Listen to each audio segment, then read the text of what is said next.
In today's episode, once again, we speak to the amazing Hugh Massie. Hugh Massie is the executive chairman and founder of DNA Behavioral International, the behavior and money insight company. As a Titan 100 CEO and widely recognized behavioral solutions architect, Hugh Massie helps growth-minded leaders create an exponential future by developing a 10 to the power of 9 quantum leap growth mindset. And today we speak to Hugh and ask how to deal with life curveballs. Let's find out.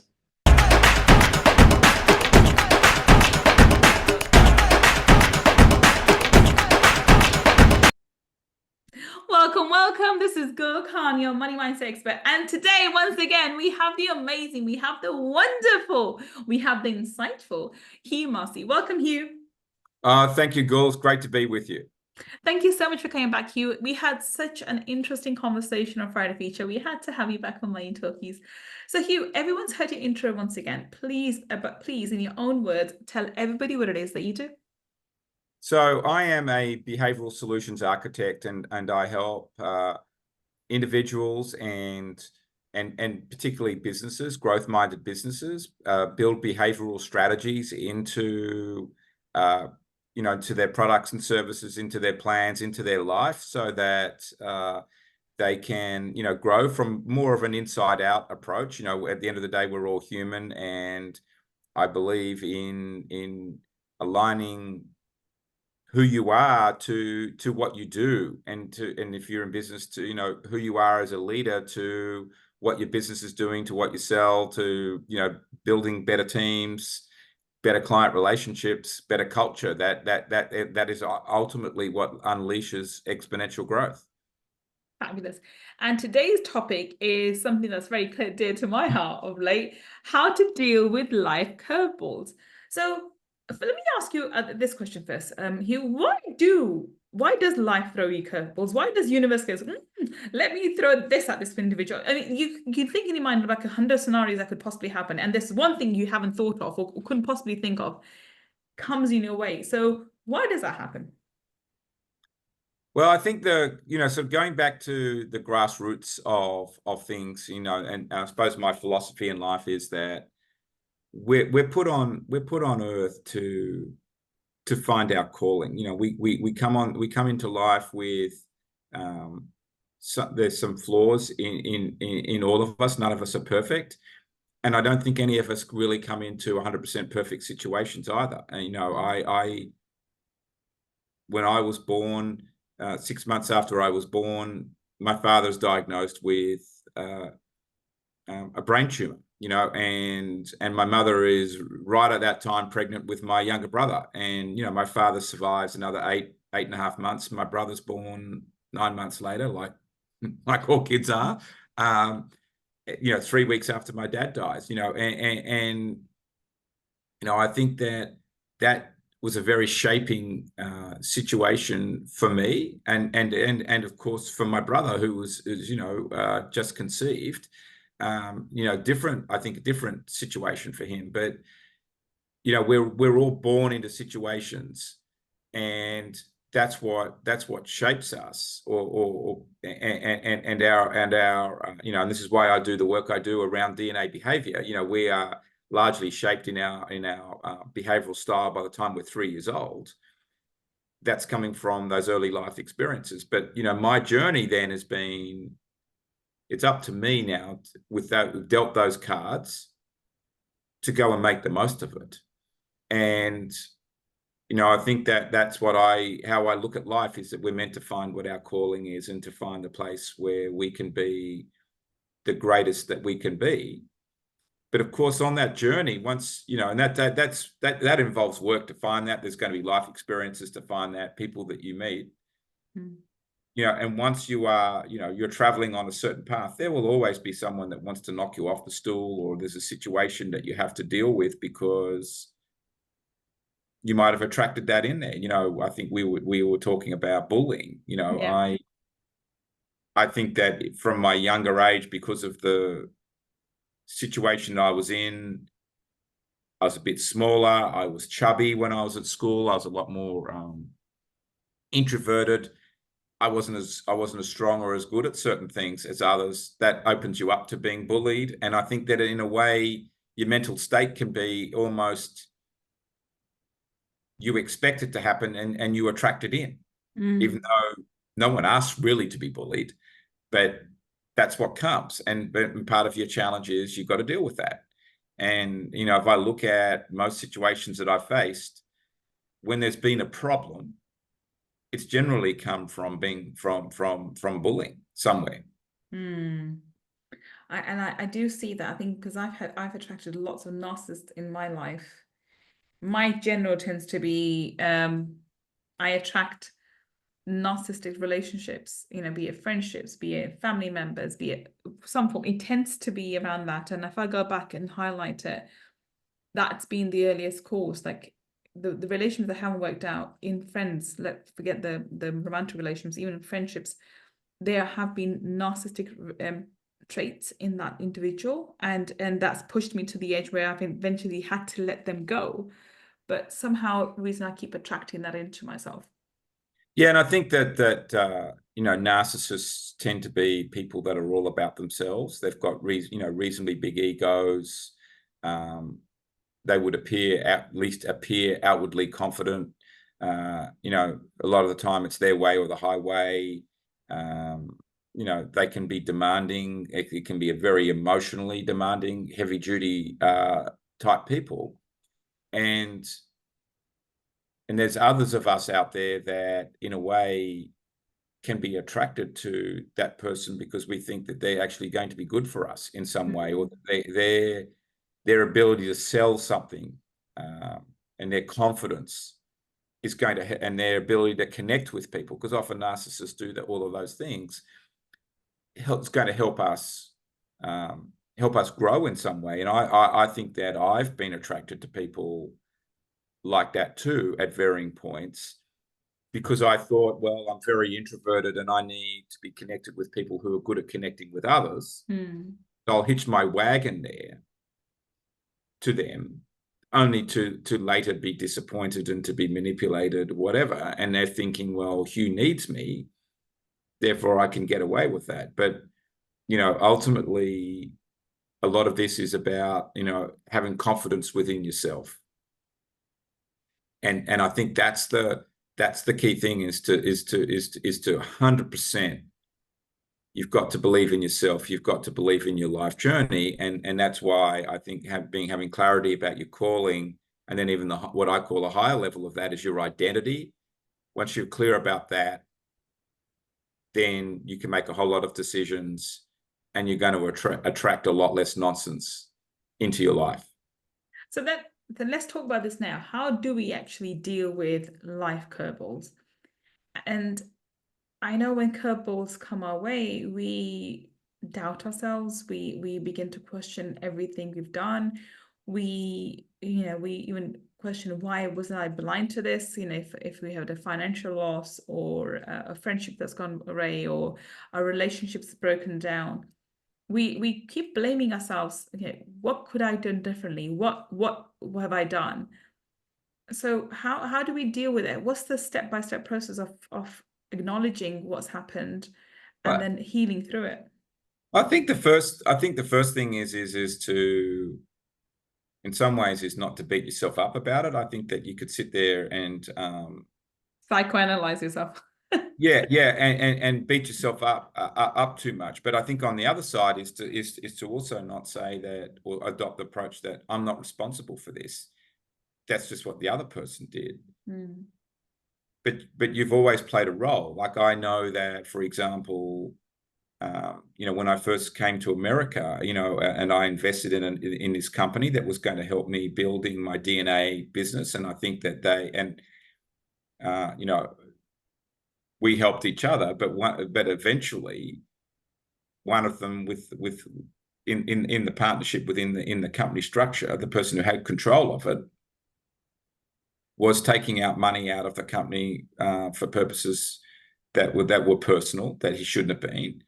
But there were warning signs of that, even though I didn't know it was theft, but there was warning signs of bullying going on for 2 or 3 years about it, because afterwards I realized that there was some conversations and things. And he said, well, Hugh, if you and this other person, I'm trying not to use names, don't do X, well, I'll just do Y, right? Which is basically I'll club you in the head and dilute your shares and whatever else. Well, that was sort of stuff was going on. Now, if I look back at it and thought, yeah, I acted like, well, I need to be with this person, and I'm just going to accept that happening. And I didn't look at all the trails of what was going on. But when I reflected afterwards, all of that had happened. But even then, when I decided to get out from that, I had to be strong about it and accept that, okay, I've got to go and do my own thing somewhere else, and I'm going to let a whole lot of relationships go, right, that I had built because of being associated with that company. But sometimes it's just something that you've got to do, in that situation. But did I contribute to that person stealing? Yes. It's like when somebody, I'm married. I've never had an affair or done anything, and neither is my wife. But when people are married, one of the partners might be out there regularly having affairs. Has the other person accepted that and allowed that to happen? Yes, they have. They've played a role in it. Does that make one, them both equally guilty? I'm not. No. It's wrong, but one has allowed the behavior to happen. Enable the other to do it, yeah. Enable the other to happen. But I think there's also a mentality, that part of what we wanted to talk about here is of, when these things happen, you've got to pick yourself up off the floor, dust yourself off, and go out there and live. And I think this is why I really encourage people to have a purpose, passion, and then create an identity for themselves. And in some ways, then you can take solace in that, and that's what I'm doing, and dust the rest of the stuff off. Now, but if you sit there and say, well, gee, I was involved in this business and someone stole some money from me and that was hurtful, but you're still breathing, you still got your health. That's the most important thing, actually, is not to let that stress you to the point that it causes you, ill health. Okay, in the business thing I was involved with, okay, I lost a few $100,000 in a way because of what he stole, and there was some, a whole lot of negative energy and time, but that's nothing compared to what I can do elsewhere. So you write it off. But some people get hung up on that, and they let the energy of that consume them. Well, gee, I lost some money there and blah, blah, blah. Well, I think you've got to look at the pluses and minuses of life.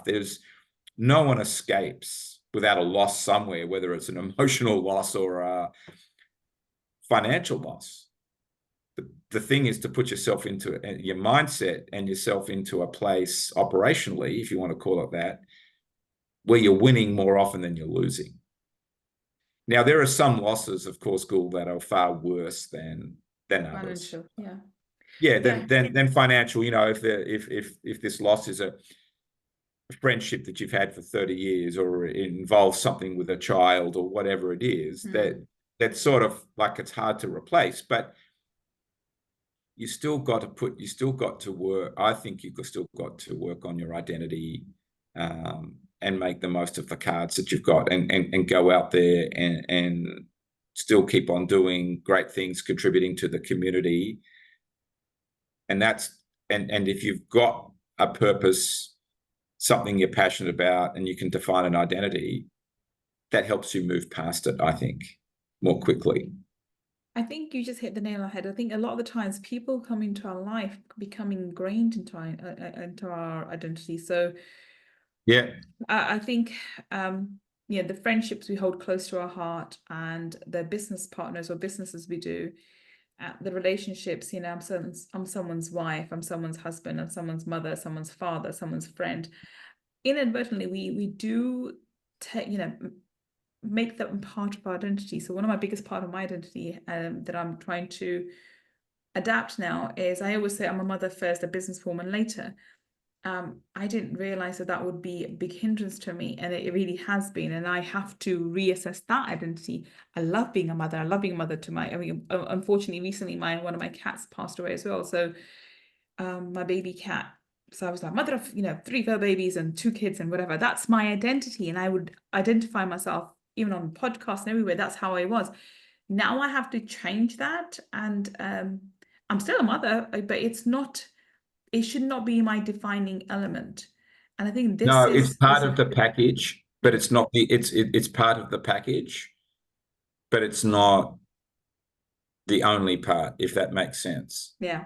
And I think that there's some other identity for you that, and that's for all of us, that's perhaps that's higher than that. But again, I'm a dad, and I look at that and say that, and you're a mum, being a dad, and I've got that you can, if someone looks at my LinkedIn bio, you'll see that there.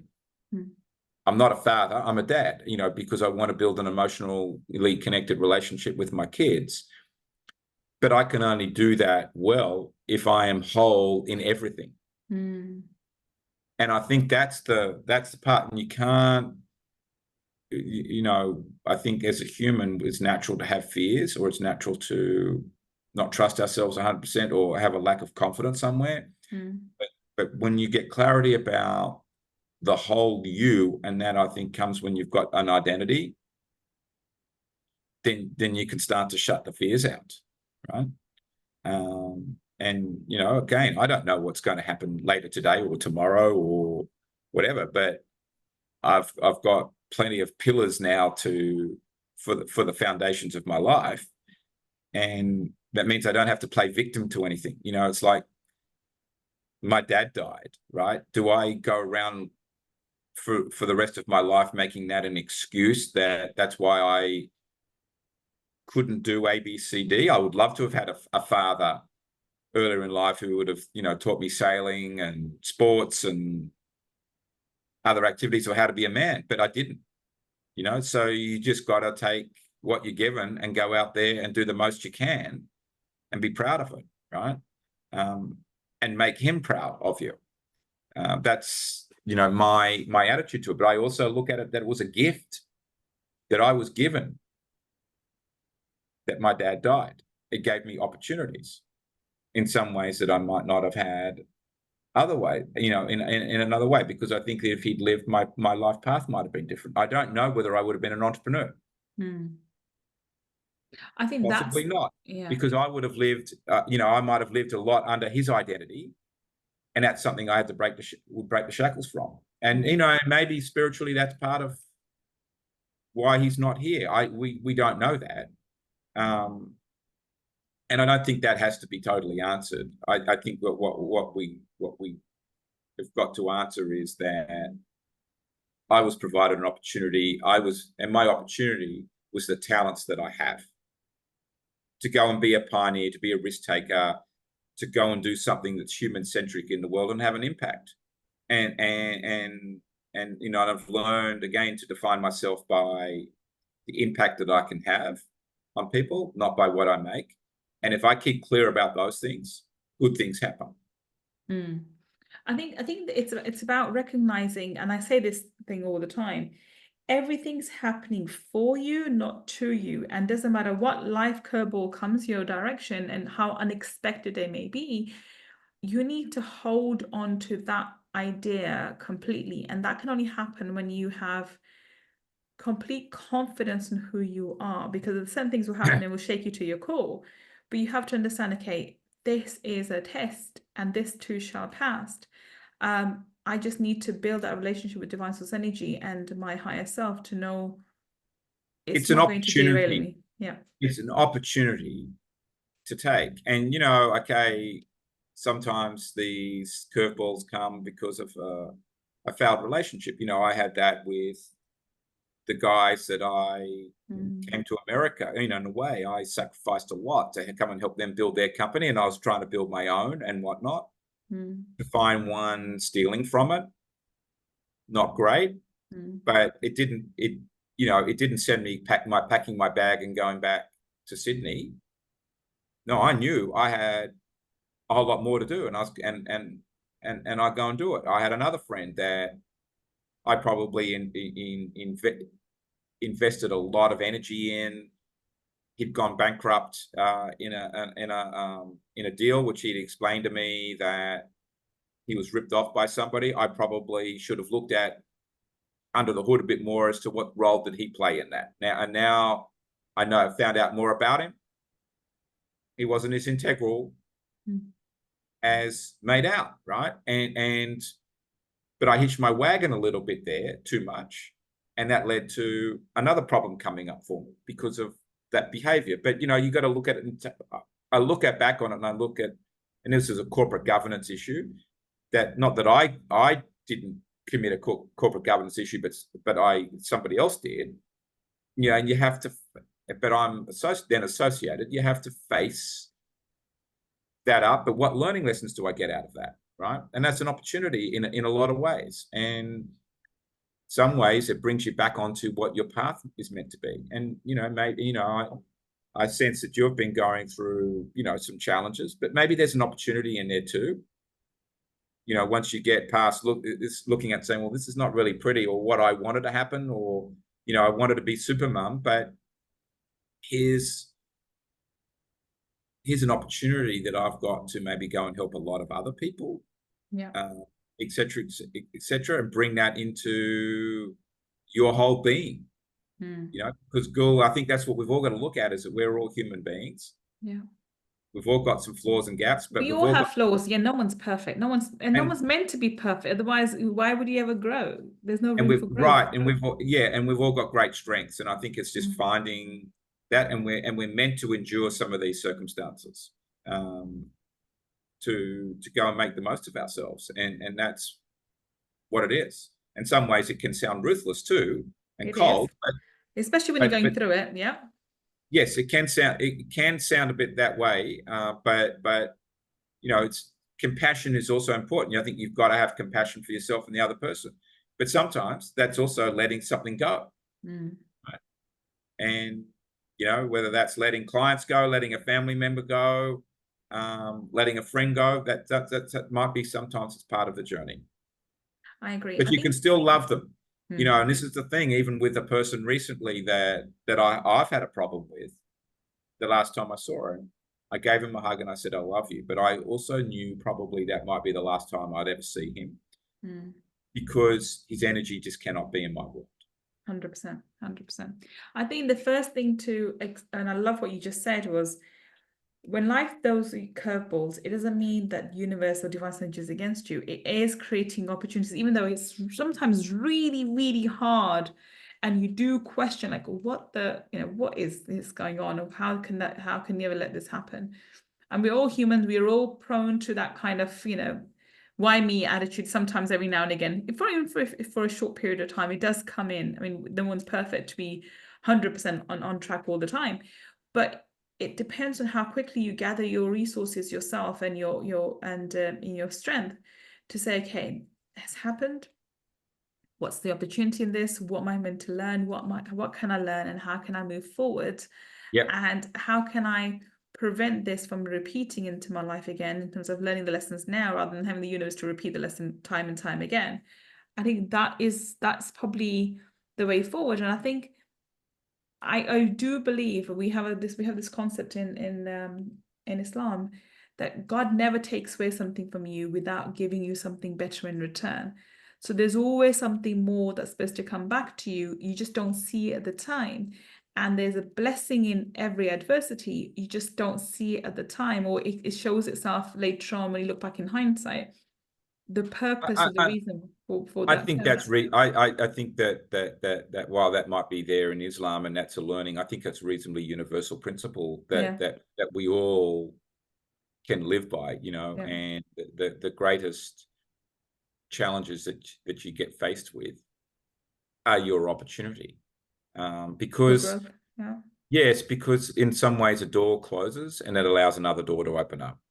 And that's where the freedom comes, and the black cloud often goes away. That's what I've always said to people, is that this too shall pass.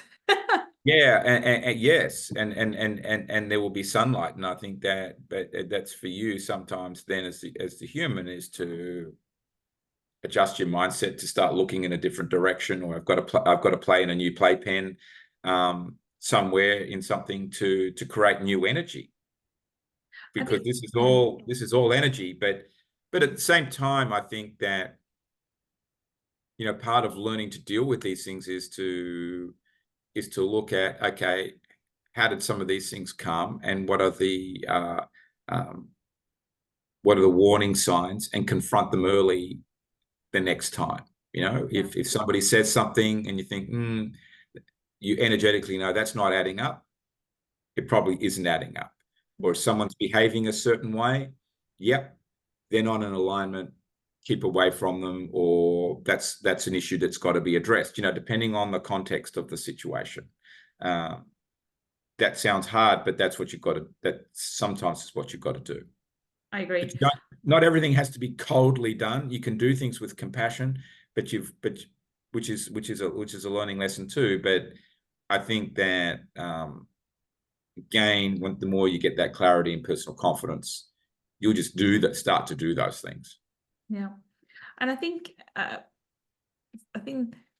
I've always said this, and I truly do believe it. The higher purpose you have, the more you're meant to contribute to this world, the tougher your life is, the more challenges you're put through, and the more development you need to go through. And now, if you go into victim mode early on and don't come out the other end, then the universe cannot develop your character further. Because you're not living your life purpose, you're not doing anything. But just because you're on supposedly on the spiritual path and you're on the right track doesn't mean that you won't be derailed by these curveballs. If anything, in my experience is the higher levels you go, it's like climbing the mountain. The higher up you go, the more difficult it is to breathe, because you are reaching those higher altitudes. And same thing happens in life. When you go and reach higher and higher, not just financially, because financially is just a byproduct, the way I see it. It's spiritual elevation. The more you are spiritually elevating yourself, the more you help and your fellow human beings and other people around you, the more the universe wants to elevate you. But sometimes you really need to be pushed up through these challenging times. But when we go through them, they're sometimes from the most unexpected sources that it can break your confidence and even confuse you as to, am I on the right path? Am I on the right mountain? Or, am I doing the right thing? I think certainly it helps to know if you're on the right mountain, but I think that you've got to decide how much do you want it, and how much you're going to put yourself on the edge, and I think that sometimes I've never climbed Mount Everest, but I've often thought about, well, you're at you've gone past base camp and you're right up there at the last camp before making taking the summit walk. You can always walk back down, but there's great risk in going off for that last, a push up the mountain, but sometimes you've got to sit there and you've got to take some breaths. You've got to mentally prepare yourself. You've got to know that you're physically ready to do it. And it might be that there is another day that you need to do it too. I think that's also part of being sensible. But I think you've got to know, you've got to believe in victory for yourself. And it's also why I love the Olympic Games. Doesn't matter what sport you go and watch. I can remember watching Greco-Roman wrestling in the Sydney Olympics and thinking, I've just watched the best people in the world with that sport. I've never watched it before. And it was fantastic. And I walked out of there and I had a long walk back to my house because public transport was difficult. And I thought, what am I going to get? And this was in 2000. It was just around the time that I discovered what my passion and purpose was. What am I going to go? How am I going to go and use this to go and be the best in the world at something? And it's keeping my eye on that.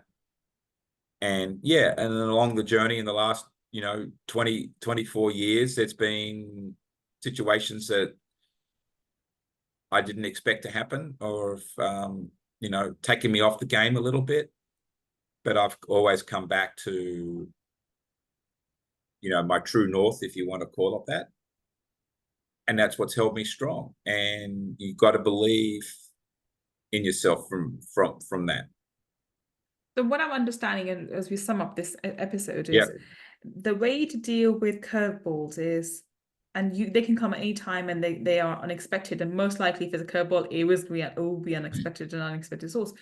You really have to believe in yourself. You have to be very centered and be compassionate with yourself and give yourself time. But you have to get up, brush yourself off, and carry on going, and not let that that strike, that injury from, derailing you from your life purpose. You don't be a victim of it. Don't act like a victim. Don't blame others for the fact that it happened. Accept that you had a role in it, but don't sit there and crucify yourself about it either. And have some compassion for yourself and the other person, but then you've got to move on and make decisions. 100%, 100%. Well, on that note, we're going to wrap up. Hugh, how can we connect with you? Where can we find you on the internet? So the best way to find me is you can go to my website, which is at dnabehavior.com, and that's really the link to everything. There's lots of information about me there, books I've written, resources, LinkedIn. Put in Hugh Massie, Atlanta, and you're going to find me. I'm in the only one. It's a fairly rare name, and then also YouTube. There's lots of videos there. Whether it's podcasts I've done with great people like you, Gull, or podcasts I've hosted on identity. So if you're listening to us on the podcast, the links that Hugh has just mentioned will be in the show notes. And if you're watching us on YouTube, then down below in the description section, we'll have the links for you too. Do check him out, see how he can support you in your business, in your journey, and how he can help you to become the best version of yourself. Thank you so much, Hugh, for being such an amazing guest. We had such a fantastic conversation. It's been absolutely amazing. Thank you. Thank you, Gull. No problem. And thank you for listening to me and Hugh today on Money Mindset with Gull Khan. And I will be back with another amazing guest, another Money Talkies episode, finding out how you and I can build a better business. Until the next time we meet, this is Gull Khan signing off. Take care and bye for now.